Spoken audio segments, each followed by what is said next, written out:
Nah, dalam pertemuan tiga pimpinan atau tiga tokoh dari Muhajirin dengan kalangan Ansor ini, akhirnya disepakatilah yang menjadi khalifah pengganti kaum muslimin adalah Abu Bakar Siddiq.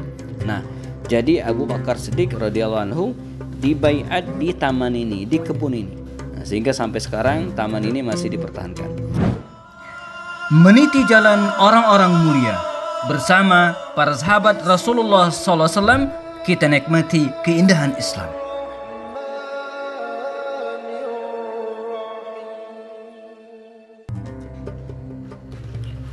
Assalamualaikum warahmatullahi wabarakatuh. Ya, saat ini saya masih di Masjid An-Nabawi dan kita akan menuju ke sebuah taman, ya. Dari pintu 326 pagar Masjid Nabawi kita terus berjalan ke arah barat, ya. Ada lapangan, ya.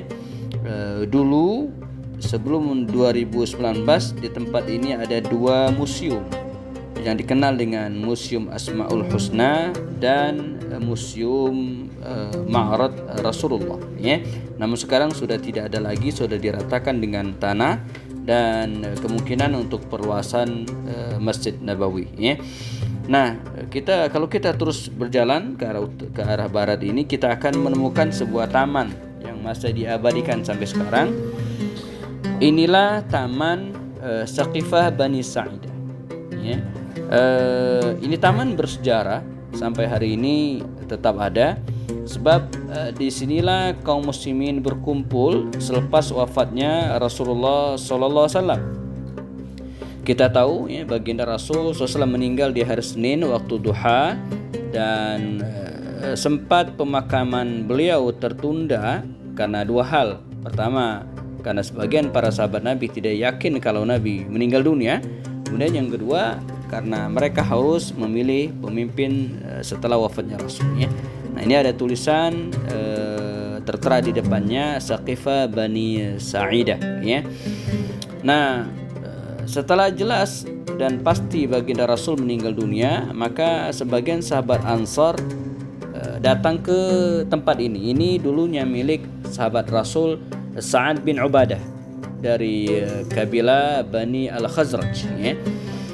Nah, mereka hampir saja membaiat Sa'ad bin Ubadah sebagai khalifah pengganti Rasul SAW.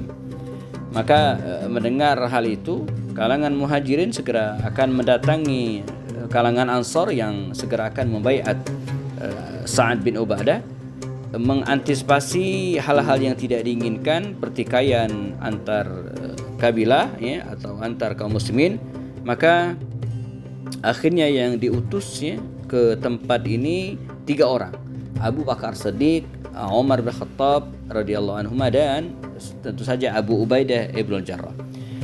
Nah, dalam pertemuan tiga pimpinan atau tiga tokoh dari Muhajirin dengan kalangan Ansor ini, akhirnya disepakatilah yang menjadi khalifah pengganti kaum muslimin adalah Abu Bakar Siddiq.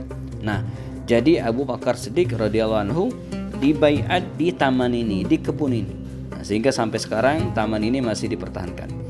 Melihat kondisinya, wallahu alam, ya, apakah taman ini kedepannya akan tetap dipertahankan, mengingat perluasan Masjid Nabawi terus berlangsung, ya. Dan ini kalau diteruskan bisa jadi taman ini bisa digusur, ya, karena perluasan Masjid Nabawi sebagaimana bangunan-bangunan yang lainnya.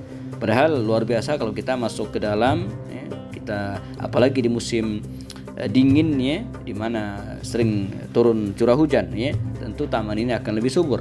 Saat ini masih musim panas, sehingga kelihatan kering. Karena demikian, ini pemandangan yang sangat menarik di ufuk timur, ya, kelihatan matahari sedang terbit dan Masjid An-Nabawi begitu indah terlihat, payung-payungnya masih terbuka, cuaca juga sangat nyaman, ya. Dan ya, hampir setiap hari banyak sekali para jamaah yang berkunjung ke taman ini bercerita tentang Taman Saqifah Bani Sa'idah, di mana Abu Bakar As-Siddiq dibaiat, ya. Berharap teman-teman sekalian yang belum diberikan rezeki oleh Allah, segera dimudahkan datang ke dua kota suci Makkah dan Madinah. Dan jangan lupa, jika Anda datang ke Masjid Nabawi, ya, datang juga ke Taman Saqifah Bani Sa'idah. Selain tempatnya nyaman, ya, apalagi kalau pagi hari gitu ya, juga mengenang peristiwa penting yang pernah terjadi di tempat ini. Semoga Allah mudahkan. Bagi yang ingin umrah bersama kami, kontak cek di deskripsi. Assalamualaikum warahmatullahi wabarakatuh.